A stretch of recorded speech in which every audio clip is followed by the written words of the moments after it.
The difficulty is that our measuring metrics are way behind. They're still so primitive. If we don't even know what these microbes are we really able to do a competent job of evaluating what the value is of the food? I would argue that it's very significant that our gut microbiome, which is a similarly complex universe that exists in our digestive system, co-evolved with soil microbiome over eons.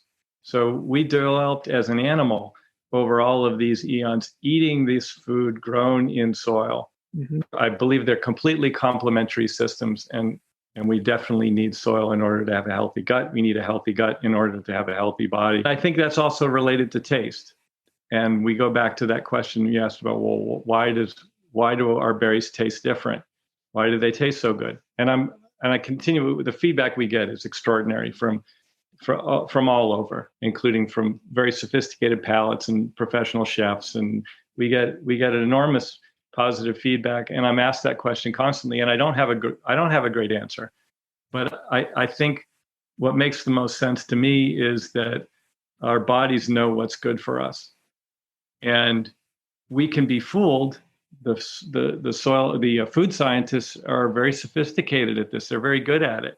It's like McDonald's. You can make a big, beautiful blueberry, big, beautiful tomato, very quickly. It's like McDonald's. You can make somebody really big by feeding them McDonald's every day. But I would argue that it's not the same thing. It's really not the same kind of food at all. We do have, I think, a natural desire to eat what's good for us.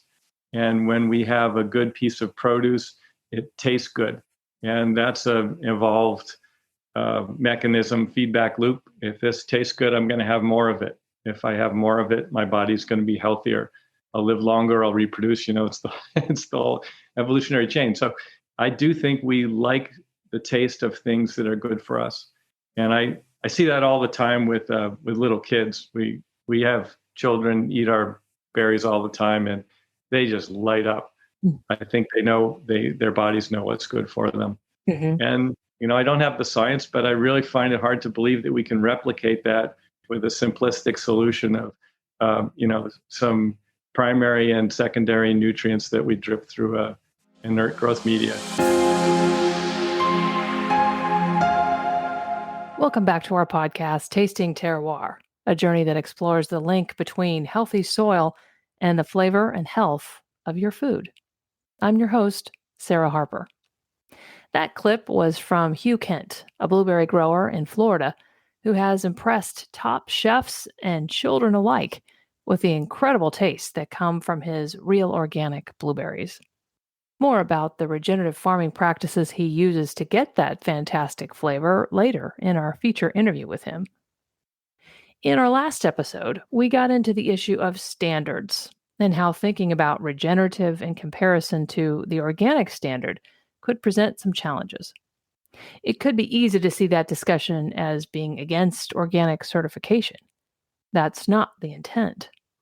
Rather, I was trying to explore the limits and challenges of certification systems as the primary way of knowing, of verifying the outcomes of a dynamic way of farming like regenerative agriculture. It gets into the point that regenerative has a lot to do with the mindset and the motive and the differences in the land where it's practiced. And standards have a hard time factoring in all those variables. In this episode, in addition to learning more about how soil health contributes to outstanding flavor in food, we also explore how this certification challenge is true for the organic system as well. As you will learn from Hugh, much of the blueberry industry is moving toward hydroponics, or growing the fruit in a nutrient-fed system with water or some other medium instead of soil. Yet in the U.S., this way of growing is allowed to be considered organic, so long as it doesn't use synthetic fertilizers and pesticides. To differentiate his organic produce grown in soil, Hugh has also been involved with the Real Organic Project. But once again, I'm left to wonder if either of these certifications really captures the regenerative way that Hugh is building up his soil. We'll let you decide. Listening to Hugh talk about how top chefs rave about the standout taste of his blueberries and how he attributes this difference to the fact that the berries are grown in healthy soil. It's a perfect example of what this podcast is about how terroir is detectable in so much more than just wine. Here's my interview with Hugh Kent of King Grove Farms. Hi, Hugh. How are you? Hi, Sarah. I'm well, thank you. How are you? Good. Well, first, let people know where you are, the name of your farm, and what you grow. I'm in Central Florida, which is the old part of the state, what emerged from the ocean first. So where there's a central ridge that runs along the middle part of the state called the Mount Dora Ridge, and it's quite beautiful. A lot of topography here, not the flat parts of the state most people are used to. The name of the farm is King Grove Organic Farm. It's an old family farm started by a guy named John King in 1874, and he moved down here with this young family. Went by steamship from Buffalo to Savannah and horseback from Savannah to Eustis, Florida, which is, of course, it's just not that long ago. It was a while ago. It wasn't that long ago, 150 years. So he started the farm and sold it to one of my ancestors in 1890. And I bought it from my family members in 2003. It used to be a citrus grove, and like most of the farms in this area. And we started Blueberries about 12 years ago and started organic from scratch. Didn't go through any transition period, but we knew that's how we wanted to do it. That's, maybe it's just my ignorance about where blueberries are grown, but I've thought of them as more of a cold weather kind of crop. They're not? Around the world now, and it's a function of some dedicated plant breeding, not genetic modification, but plant breeding over many, many, many generations of plants. There is a Florida native blueberry, something very close to one, goes by different names, but there's a vaccinium. And these are what we grow are basically crosses of the native plant and northern high bushes, which were developed in the northern parts of the United States. And now, of course, blueberries are grown virtually throughout the world. We have different seasons. They start in the South American season for what we consume in this country, and then Central America, which competes directly with Florida and Georgia. And then the harvest throughout the United States goes up the East Coast. It goes to North Carolina, New Jersey, Michigan, and then the Pacific Northwest in the fall before it starts over again.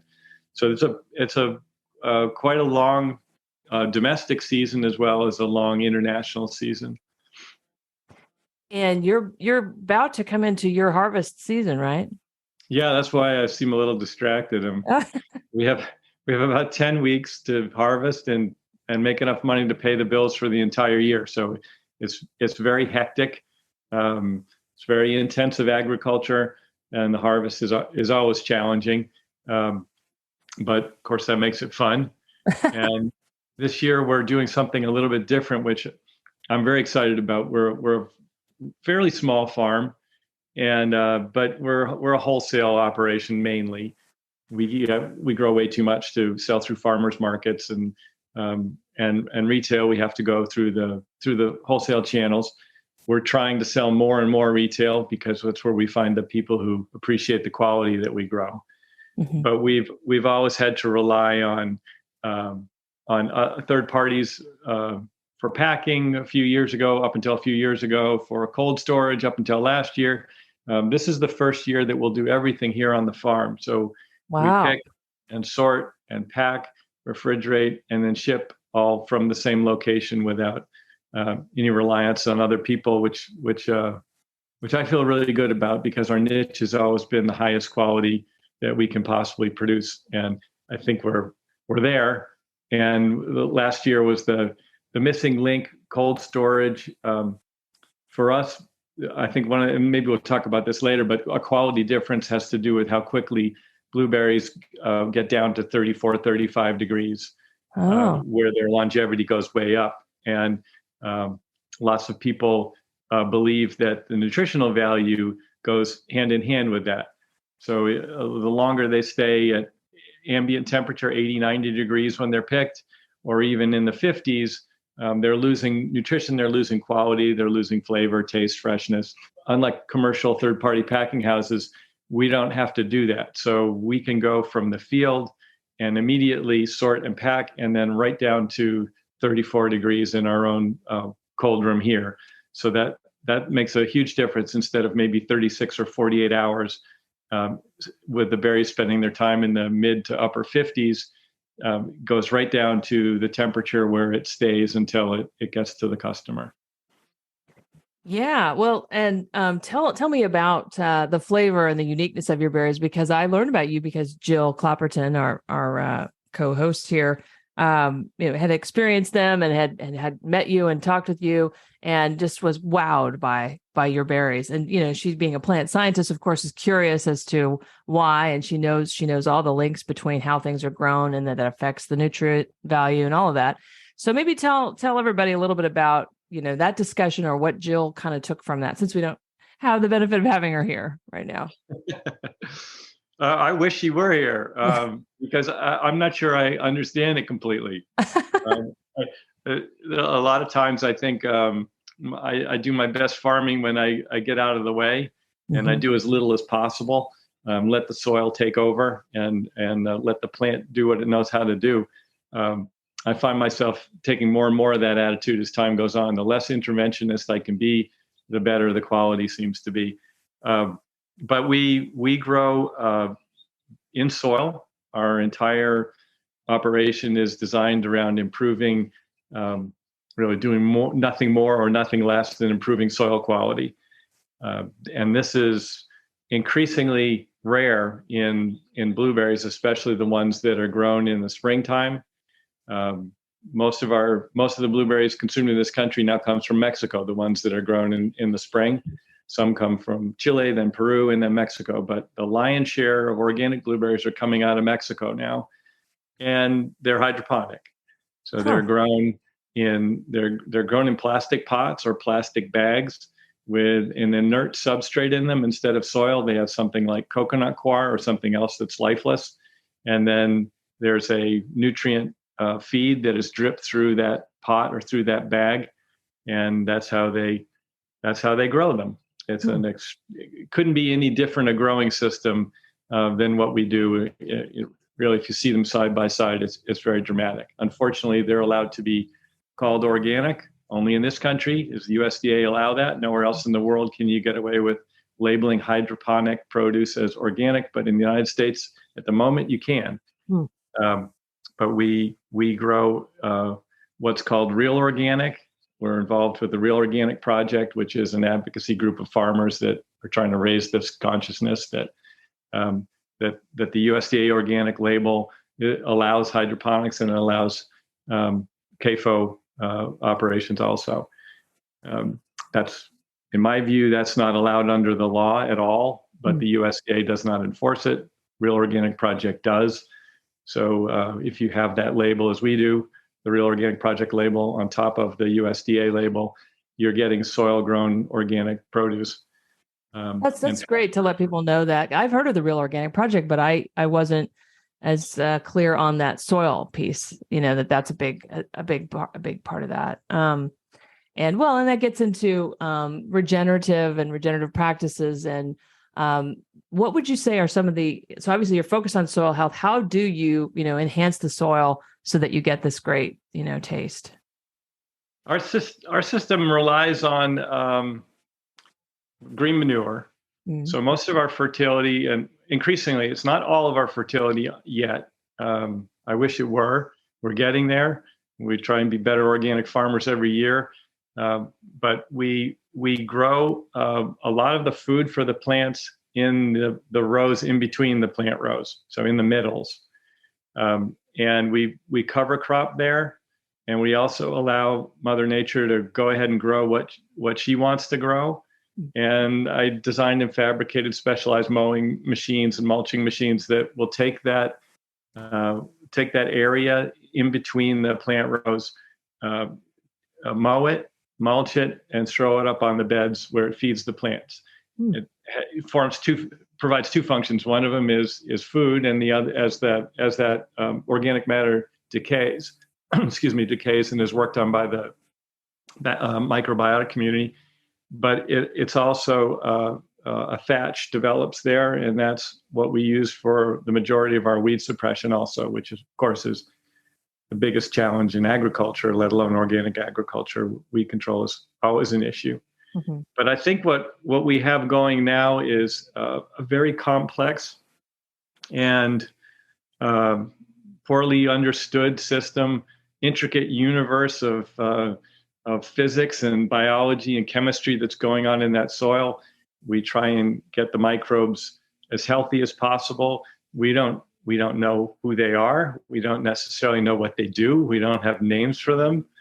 I have a Cornell ag professor cousin, and I asked her. I said, "Well, hey, I just heard that you only can identify 10% of the microbes in this universe of creatures that are living that are in healthy soil." And she said, "Well, no, that's actually kind of generous. Somewhere between 1% and 10%." Really? Yeah, oh my we goodness. don't have names for them. Huh. We don't understand them very well. We don't know what they all do. Excuse me. We know that a lot of them exist only in relationship to others. It's extraordinarily complex, which I think, to get back to your question, is the answer to why soil-grown, carefully tended soil-grown produce tastes so much different than anything else. Mm-hmm. It tastes different than conventional because it's got so much more biological activity in the soil. It tastes vastly different than hydroponic because there's almost no biological activity going on in that soil. It's the only system where there's this whole universe of interaction in the rhizosphere and outside of it between the plant and the soil, all the microbes that live in the soil, basically farming the soil itself on behalf of the plant. Of course, you and Jill understand this, I think, much better than I do. But I see it happen, and I see the plants adjusting. I do believe that they are able to change the chemistry around them in order to grow, develop everything they need above ground, including the ability to fight off some of the pests and that would otherwise bother them. So I think I've watched the plants almost as if they have an immune system, which is external. It's not maybe in the plant itself, but if you take it as a whole integrated thing, then all of this interaction with the soil and the plant and the changes that they both can create with each other allows them to adapt to various stresses, whether they're water related or food related or pest related. Remarkable thing to watch. Yeah, I've heard soil health scientists and experts at conferences talk about it as like the soil model is like our gut system, but inside out. So our gut, is doing all this stuff internally. The plants have to do it, externally through the soil. But the same things are happening. That there's a remarkable similarity. And to your point about the nutrients that are getting in, the difference between hydroponic. There's an interesting thing that I'm starting to see more and more as I look at regenerative, because there's a big push for fake meat, to replace meat and as a virtuous thing and all of that. But there's studies more and more that are looking at, even if there is the same nutrient profile or even a higher nutrient profile, like say iron or something in the fake meat, it's not bioavailable when you eat it because of what they had to do to the oils and to texturize the meat. And so the result is that it can look on the label like it's the same thing when it's functionally not. And I'm wondering if there's a similarity maybe with hydroponic, like there could be some of the same nutrients there because they were put in with the feed, the feed or fluid, but how it got in is, different than what the plant is used to. And so how it puts it down and then how we digest it. It's just a really interesting area of understanding what really the benefit of the soil gives us. Yeah, absolutely. And I think that you put your finger on it. The difficulty is that our measuring metrics are way behind. They're still so primitive. So if we don't even know what these microbes are we really able to do a competent job of evaluating what the value is of the food? And I would argue that it's very significant that our gut microbiome, which is a similarly complex universe that exists in our digestive system, co-evolved with soil microbiome over eons. So we developed as an animal over all of these eons, eating this food grown in soil. And I believe they're completely complementary systems. And we definitely need soil in order to have a healthy gut. We need a healthy gut in order to have a healthy body. So I think and I think that's also related to taste. And we go back to that question you asked about, well, why do our berries taste different? Why do they taste so good? And I continue with the feedback we get is extraordinary from all over, including from very sophisticated palates and professional chefs. And we get an enormous positive feedback. And I'm asked that question constantly, and I don't have a great answer. But I think what makes the most sense to me is that our bodies know what's good for us. And we can be fooled. The food scientists are very sophisticated at this. They're very good at it. They're very good at using things like soluble sugars to get our bodies to have a certain physical reaction after we eat processed food.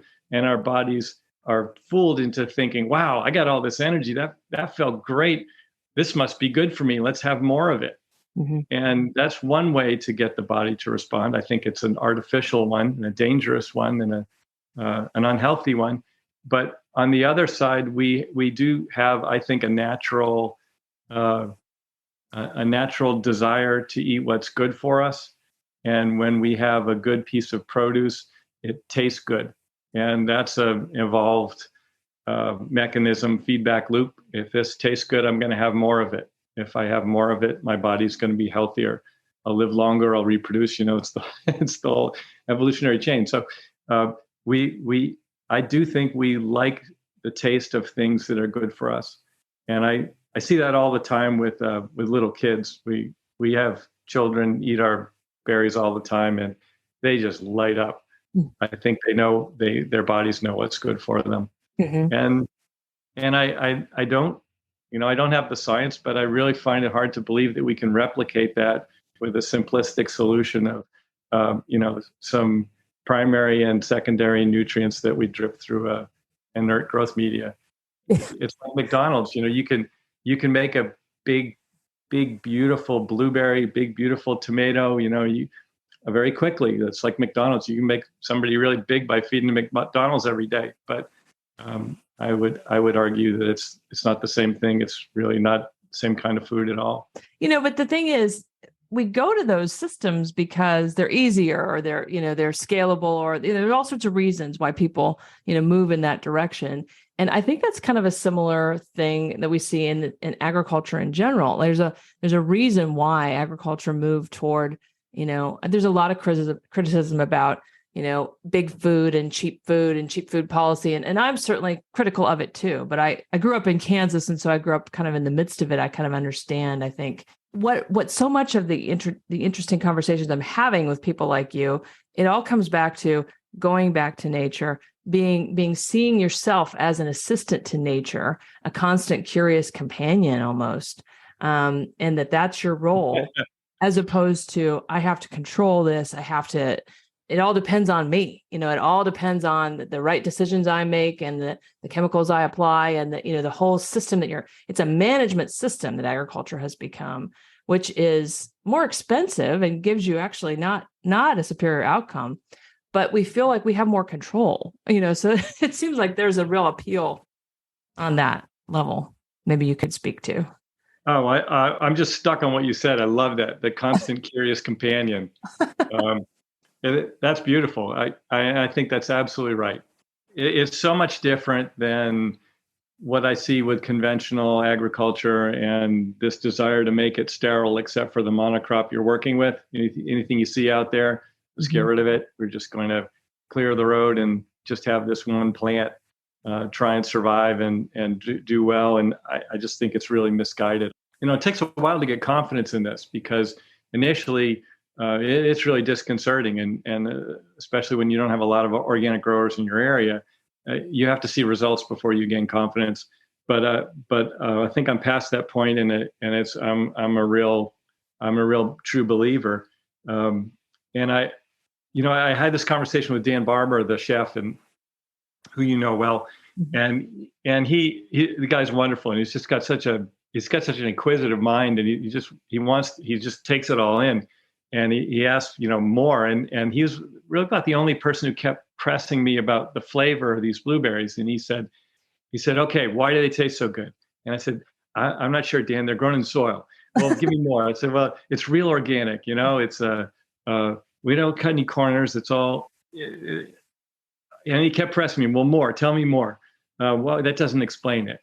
And I had to think about it. And then I think he inspired me to another perspective, which is gets out there a little bit. We almost get into quantum physics or metaphysics even. I think it's about life. It's about life energy in a farming field, in a cropping field. When you get down to the quantum physics and the recognition that we're largely just energy as opposed to matter, that kind of thing makes you think. And when I go out in my field, there's an extraordinary amount of life. And of course, there's this life below ground that we don't see, and it's microscopic that we've talked about. There's an incredible universe that's happening in healthy soil.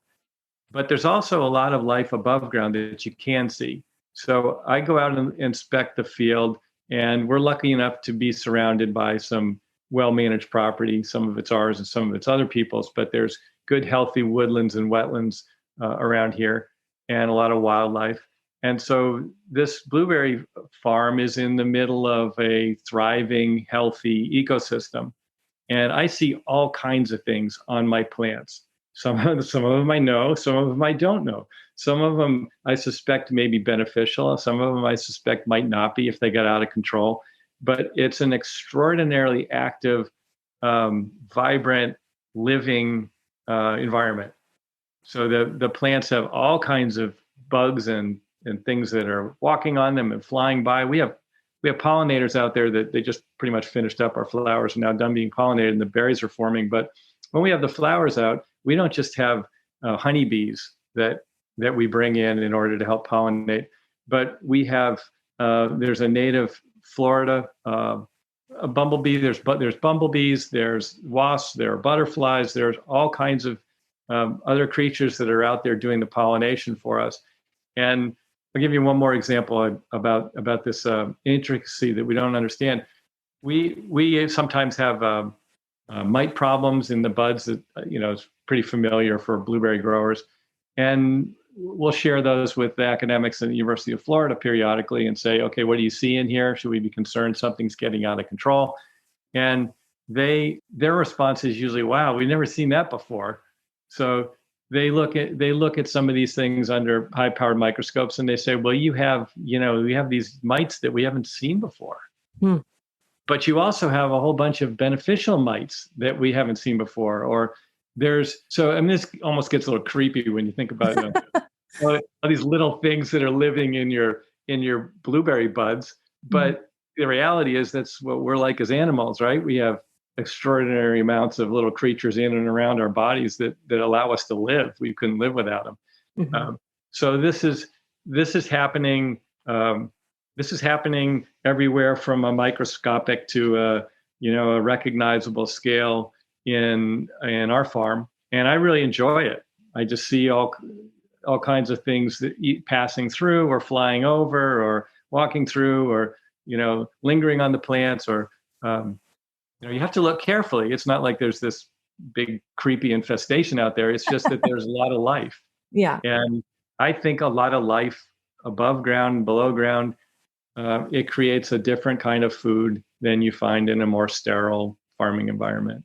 Yeah. Oh, of course. And, I think people are starting to realize that there's, at least I hope, that there's this whole world underground. And I keep saying, why are we exploring space? Why are we exploring the deep sea? We should be exploring the soil. Like, it's the thing that we're most connected to. We still don't know it. But but even though you can't understand all of what's going on, you do get a sort of a high level understanding by looking at if there's, because the life underground is fed by the life that's fed by the roots. So it's fed by, if you see a lot of plants, different species of plants above ground, it's going to be reflected in what's going on underground. If you see just one plant or, just a very sterile, like you said, a very sterile growing environment, just focus on one thing, well, you're starving the microbiome underneath it too.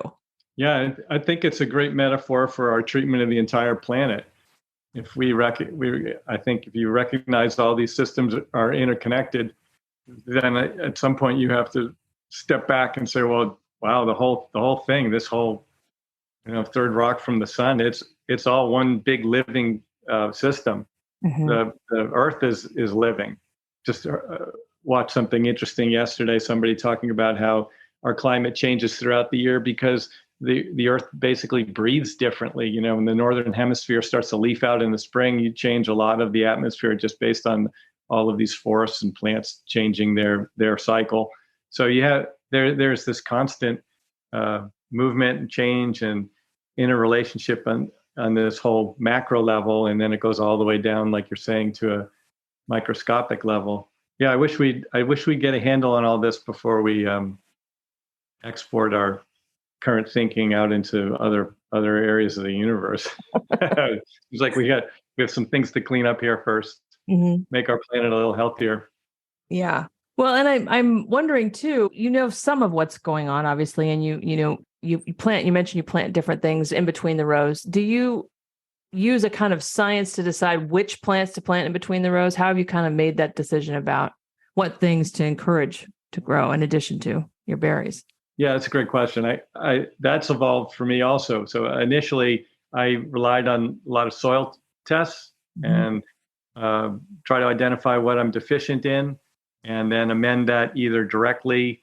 Let's say I'm low in sulfur, so I'm going to put sulfur out, calcium, whatever. And then started to look at different possibilities for cover crops that would help fix some of those nutrients and minerals, and make them available to the crop plant. I've backed off a little bit on that, and I tend now to be more trusting in what Mother Nature grows. So I have this because theory. You have a restored system. You have such a healthy system. So what grows is going to be healthy too. That's another thing. The difference between a place that's overrun with weeds, but it's overrun with weeds, but the weeds that it's putting out are from a depleted system. That's different things will grow than just naturally than a restored system. Yes.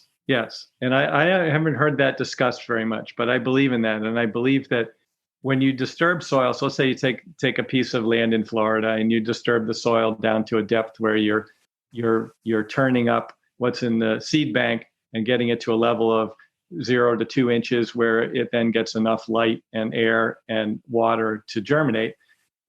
It's extraordinary what will grow. So some of these things might be 6-8 inches a foot down. If you bring them up, and they'll be dormant for a long, long, long time. If you disturb the soil and you bring them up, you'll get very vigorous growth.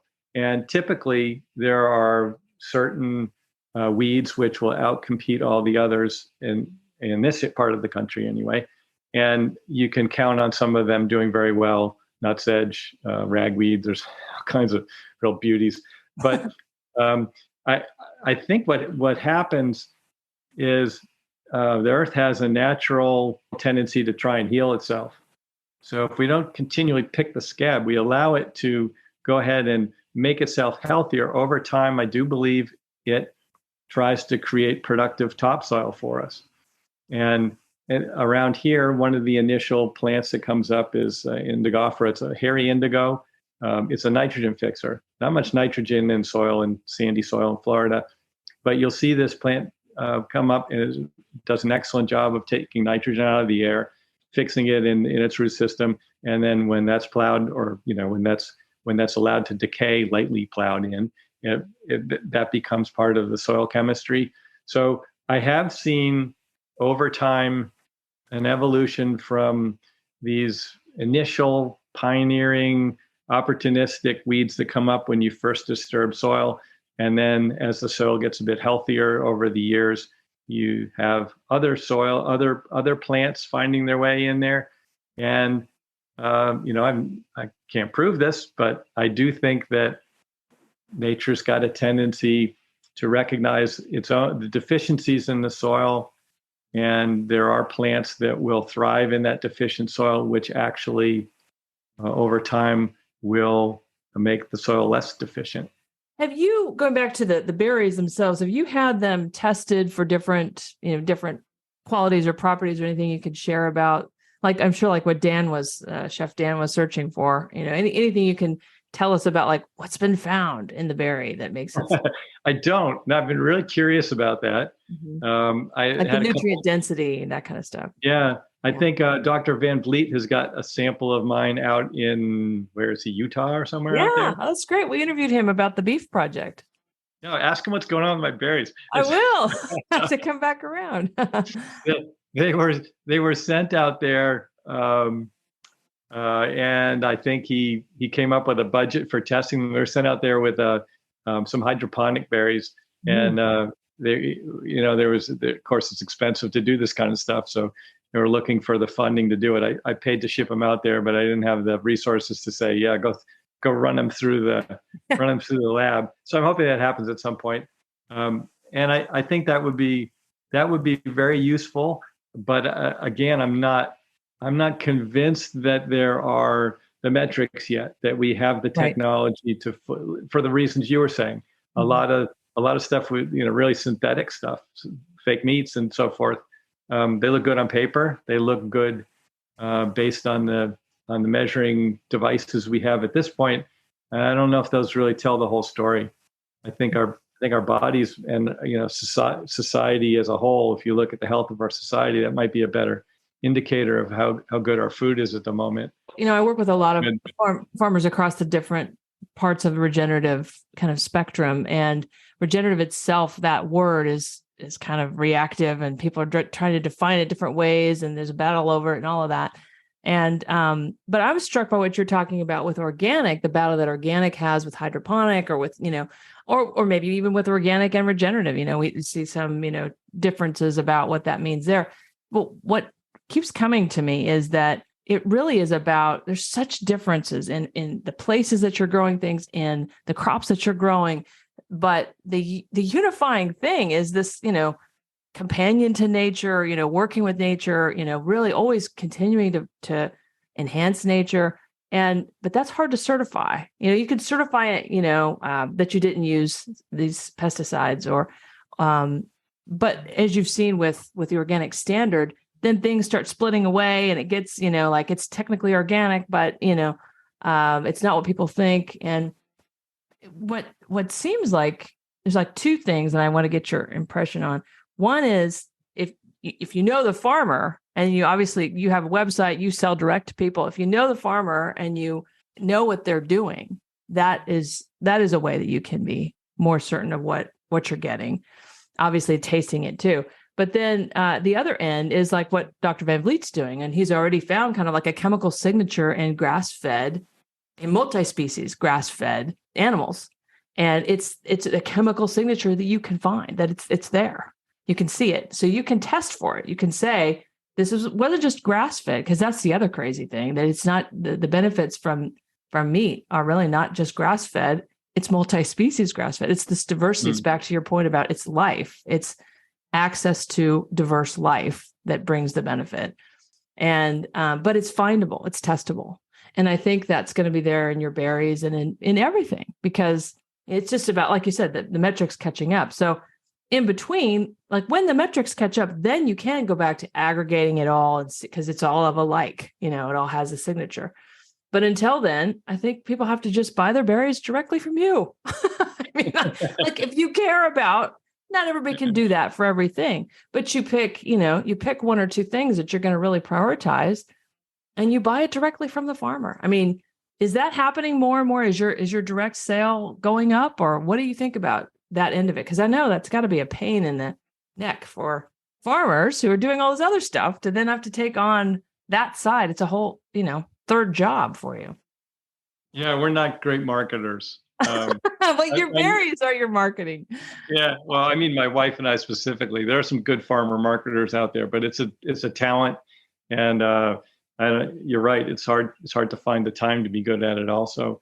But yes, to answer your question, it's going very well, and we're very excited about it because really the people who care about the quality of what we do are the people that eat it. Almost everybody else involved in the system of distribution is just there to make money. Quality is not really that much of a concern for them. But you would think quality would be core to making money, and so often it isn't. That's what I find in these interviews too. Like the retail, the processing side, it's about the size of the berry or the size of the. It's about all these things, the color or these things that they aren't really the taste. They aren't really the quality. Yeah, yeah, which is kind of shocking when you think about something like a blueberry, and it's not. It's a delicacy, right? So wouldn't you really? Don't you really want to go? And it's a delicacy, and it's a wonderful superfood, and all of the cognitive benefits that they're recognizing are tied up in them. But especially for the aging brain, wonderful stuff. So it remains frustrating going through wholesale, and in our case specifically because so much of the market is now owned by the U.S. multinationals that are down in Mexico, and they have almost all of the market now. We really can't compete. They pay $1 an hour for their labor, and that's not something we can do or want to do in this country. And they're allowed to. They're almost entirely, if not entirely, hydroponic, and growing in these plastic farms.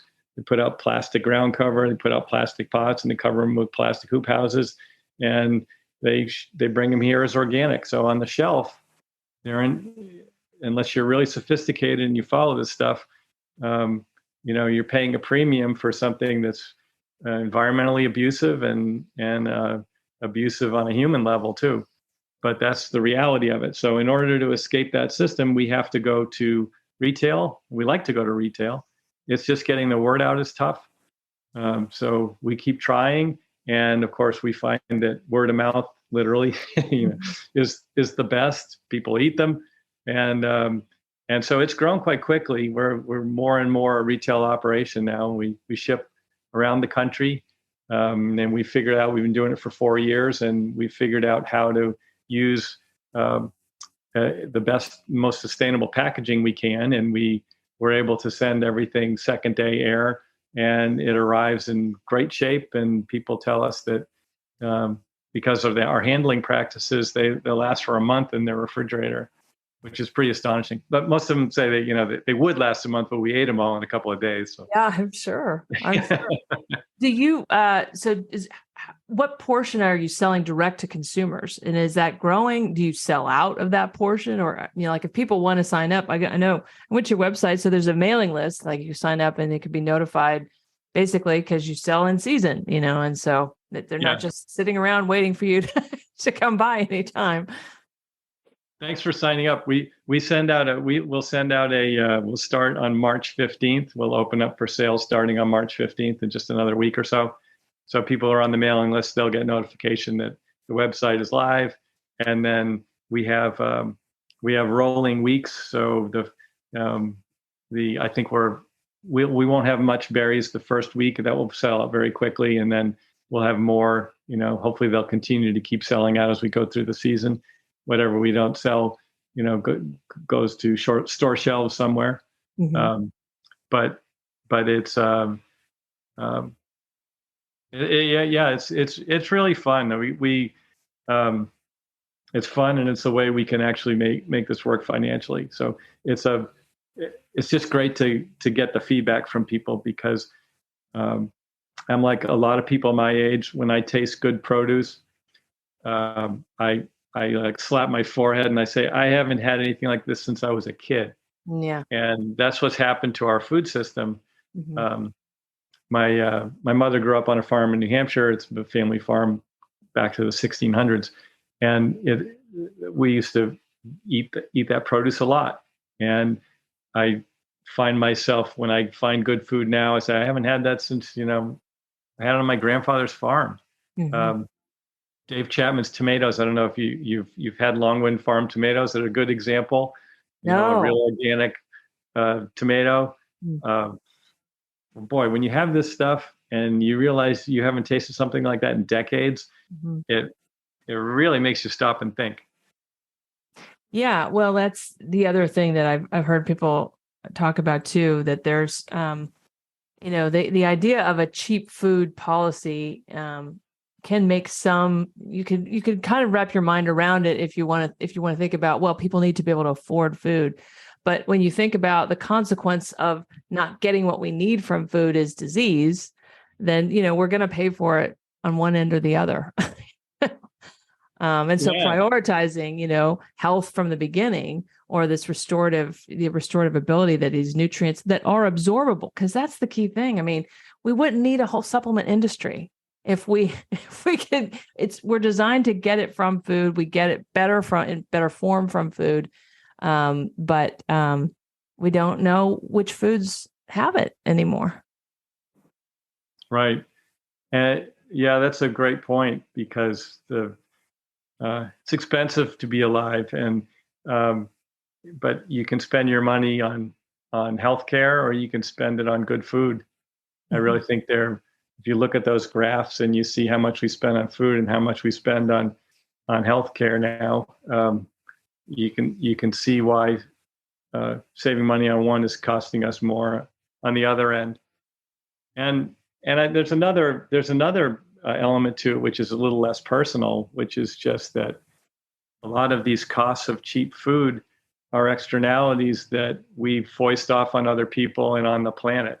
Mm-hmm. So sure, we can have cheap corn, we can have cheaper, supposedly organic hydroponic berries, but what's the cost of that? What happens to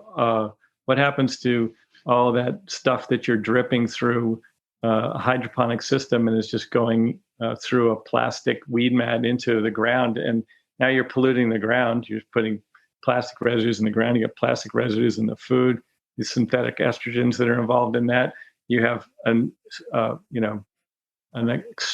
unfathomable amount of plastics that are used in these systems that are thrown out after 3 to 5 years. They go in a dumpster, they go in a landfill somewhere, and they start over again with them. Mm-hmm. So there's all kinds of externalities in different growing systems that are either negative or positive. And so much of these cheap food externalities are just hidden costs in the form of pollution, water pollution, land pollution, and human pollution. Yeah. And a lot of the externalities in truly organic systems are beneficial ones. They're not just good for the soil, but they also retain high habitat value for what lives around your farm. There's more than just the crop plants on a healthy organic farm. It's supposed to be part of the whole thing. You need to have a farm plan where you take care of your woodlands, wetlands, and wildlife, as well as your crop areas. And these are ecologically and psychologically valuable lands to have around human communities, and people like seeing these well tended and well cared for green spaces and that are healthy, and they help a lot. So those are all costs that we don't factor in when we go to the store and we say, oh wow, that's 50 cents more for that. Mm-hmm. A lot of these things are hidden. So give people your website, so if they want to sign up and get your berries, they can. Sure. It's easy. It's King, King, Grove, GROVE.com. Yeah. Well, everything's pretty self-explanatory when you go from there if you dig a little bit. Mm-hmm. And, for people that maybe are in the store looking around, when they look for things, does hydroponic have to be labeled hydroponic? No. Okay. And so if you, it was an interesting discussion I had with a well-known natural food retailer a few years ago when we were talking about this, and he said, Hugh, I can't hire somebody to hang out in the produce section and say, these USDA organic certified blueberries are different than these USDA certified organic blueberries. And here's why. This one's a little more expensive, but here's why it's worth it. And yeah, you sort of realize that's a problem. They can't do that. Mm-hmm. That's sort of becomes the farmer's job again. We have to go out there and explain what's going on here. Luckily, we have advocates like you that are helping us. And maybe the word is starting to get out. But as far as hydroponics go, and blueberries are not the only crop that are affected this way. Tomatoes, peppers, cucumbers, greens, and more every day. Mm-hmm. So if anybody takes away anything from what I have to say today, it's that in the United States, according to the USDA, hydroponics are considered organic, and only in the United States. Nowhere else in the world can you get away with this. Not in the EU, not in Australia, not in South America. You cannot label hydroponics as organic. Mm-hmm. Only in the US. So you have to be wary of that. Well, how do you know? And the Real Organic Projects was started by farmers 5 years ago. We were one of the initial pilot farms. There's now over 1,100. It's growing quickly. There's a label. You have to look for the label. It says Real Organic Project. Anybody who's interested in this stuff, I encourage them to go to that website, and there's an extraordinary amount of information there. Mm-hmm. But that's what you have to do if you don't know the farmer. And to go back to your point on that, which I think is wonderful, Sarah, I think that's it. If you really want good food, you need to find your farmers and get to know them, ask questions about their growing practices. It's hard to do, especially hard to do for most of the people who don't live near farms. Mm-hmm. So now you're having to spend your time on the internet, but that's the only surefire way. I would say that as far as organics and hydroponics go, another one is the Real Organic Project label. They do not allow that kind of thing. So if you see that label on there, it's an add-on label. So the USDA's organic certified plus the Real Organic Project label. So you can't be Real Organic Project certified if you're not first USDA certified. You have to have that under your belt, and then they scrutinize you and they say, okay, but USDA allows you to get away with this stuff. Are you doing that? He says, no, we're not. So and they say, okay, you can use our label. Yeah. So that's another way to do it, and hopefully that'll be increasingly recognizable on the store shelves. Well, also our little way of contributing to this is on our public website, globalfoodfarm.com. We also have a page that's called Finding Better Food, and I'm happy to add you to that page because Jill's worked with you, Jill knows you, and we don't just throw people up there. But I just remembered we have that page, and I'm like, yeah, you'd be a perfect addition to that. It's farmers in our network or that Jill knows, and that are on the regenerative journey and that are doing it in different ways, but they are willing to share what those ways are, and people can then decide for themselves if that's what they want to be their one thing, whether it's a grass-fed beef from Alberta, Canada, from our friend Craig Cameron, who we just interviewed last week, or whole grain wheat berries from North Dakota from our farmer Deanna Lazinski there. It's they're all selling online direct to consumers. Now it's a tiny fraction of what but it's a beginning and it's a way. So that is globalfoodfarm.com/betterfood, and we'll be happy to add you there too. So a link to your website, so that we can help people, find in an aggregate way, who are people that are doing these amazing things. Because what you're doing is amazing. It's a mission. It's a living. It's wonderful for many reasons, but it's truly, I think, a personal mission that we're all benefiting from. So thank you. Thank you. Yeah, I'm great to hear you're doing that, because it's one thing to educate people. It's another thing to share with them your work in vetting farms and farming systems and shortcut that process for them, because it's a really busy world. There's a lot of noise out there, and to have people you trust acting as your proxy to go out and find good food and good farms, that's great. Yeah. Well, thank you so much for your time, Hugh, and I will let you get back to the harvest. Yeah, great. Thank you. It's been a pleasure.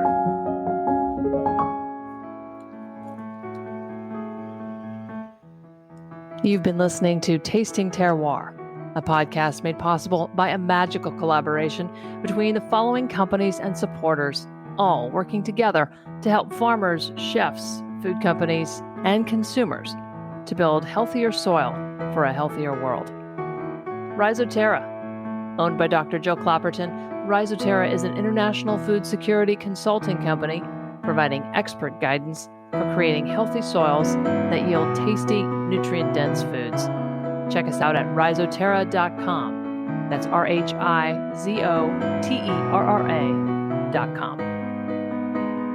And the Global Food and Farm online community, an ad-free global social network and soil health streaming service that provides information and connections that help you apply the science and practice of improving soil health. Join us at globalfoodandfarm.com. And from listeners like you who support us through our Patreon account at patreon.com/tastingterroir. Patrons receive access to our full-length interviews and selected additional materials. Patrons will also have the opportunity to submit questions that we will answer on the podcast. Tune in next week to hear more interviews and insights with myself, Sarah Harper, and Dr. Jill Clapperton, as well as the regenerative farmers, chefs, and emerging food companies in the Global Food and Farm online community and beyond. If you like our work, please give us a 5-star rating and share the podcast with your friends. Thanks so much for listening and for helping us get the word out about this new resource to taste the health of your food. Until next week, stay curious, keep improving, and don't stop believing that better is possible when knowledge is available.